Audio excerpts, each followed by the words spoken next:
Tak, mana shu yerda ko'pchilik so'ragan narsa, suv yo'nqisi nima qilsa bo'ladi, nima qo'ysa bo'ladi deydi.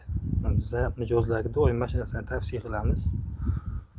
Suv kanali yo'q, suv zaxira uchun mana shunaqa uslubda foydalanish kerak.